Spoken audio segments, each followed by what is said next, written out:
Hello, I'm Chris Foss of Songbird Dulcimers, and I'm going to try and show you how to change strings on your dulcimer. The first thing you're going to need is have the right tools. You'll need your tuning wrench, and you'll need a small pair of diagonal cutters, which you can get at the hardware store. They're always handy to have. You'll need a pair of needle nose pliers of some description, and you'll need a stick to hold the string down while you're working on it. And this is just something that we ground out of a piece of maple years ago. It needs to have a squared off end. Whatever you do, you can make this out of a popsicle stick or just about anything. Now, dulcimer strings do get old. They do need to be changed eventually.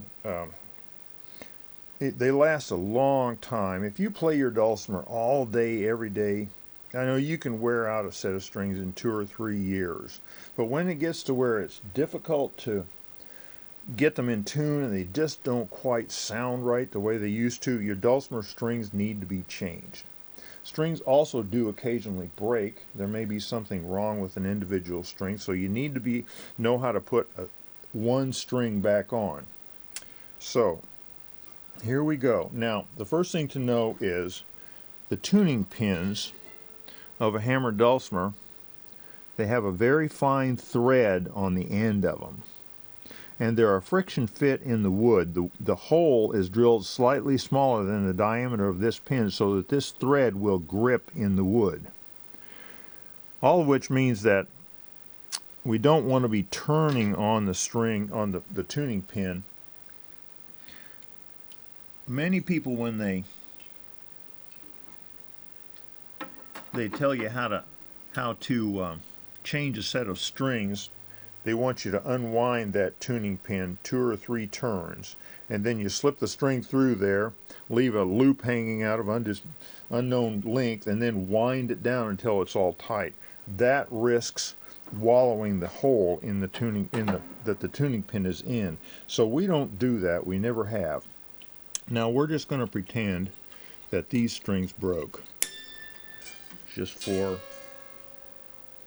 the first thing you need to do is to remove all of the offending bits of the old string, like that.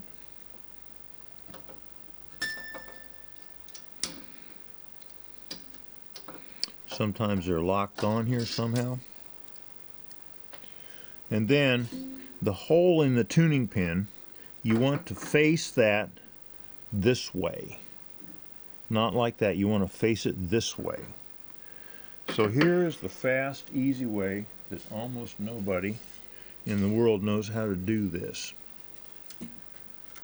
Our strings are loop ends, so you slip it through. Now this is a treble string, so it needs to go underneath the bass bridge.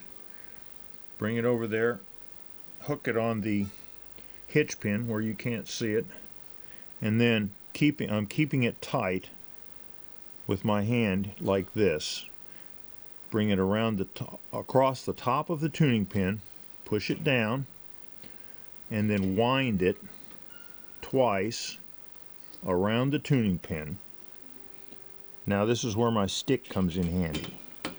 Push the wraps that you've made down below the hole in the tuning pin. Going to block your vision temporarily, and then put the end, while you're holding it down with the stick, put the end of the string back through the hole. So I wrapped it twice around the tuning pin, held that down below this hole, and then put this end of the string through the hole, which holds all the loops down low where they need to be. Now you can just grab that string with your diagonal cutter, draw it tight like that. Okay, now get hold of it. You're not cutting through, you're just getting hold. Now lever against the tuning pin and tighten it. Nip the extra off. Okay, now if you have done your work properly, a 1/4 to a 1/2 turn is going to bring that string up to tension.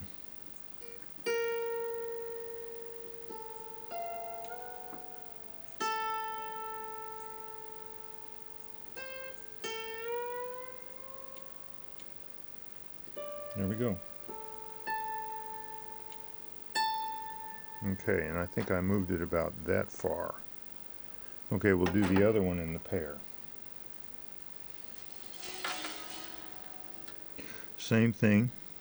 Put the loop end through underneath the bass bridge, over the top of the treble bridge. Hook it on the hitch pin on the other side. Across the top of the tuning pin. Wrap twice.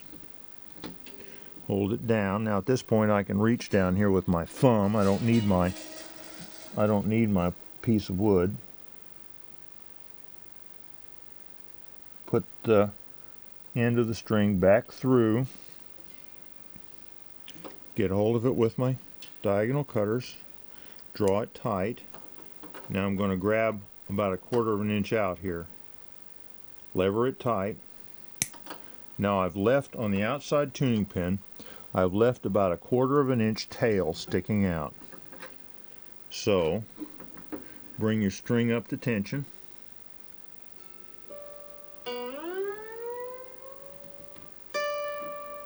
Okay, that was a little more than 1/4 of a turn. Okay, this is where our needle nose pliers come in handy. You don't want the sharp end of this string sticking out where you can cut your fingers on it. So we take the tail of it and bend it over back to where the end is facing into the tuning pin, and you can't cut your fingers when you're rubbing on. On the inside it doesn't matter. Cut it off flush. Okay, that's all there is to changing a string. If you're going to change the whole set of strings, we recommend that you only take off 3 or 4 courses on a bridge at a time. Loosen them up, cut them off, remove all those, but don't remove everything on the Dulcimer. It turns into too big a project. But if you replace 3 or 4 sets at a time, get them tuned back to work, and then go down and work on the next 3 or 4 sets, that's the best way to proceed. So, to review that again, put your string through, hitch it on the hitch pin over here, over the top of the tuning pin, wrap twice, press the loops down below the hole, put the end of the string back through, pull it tight, nip it off, 1/4 to a 1/2 turn, and you're up to tension.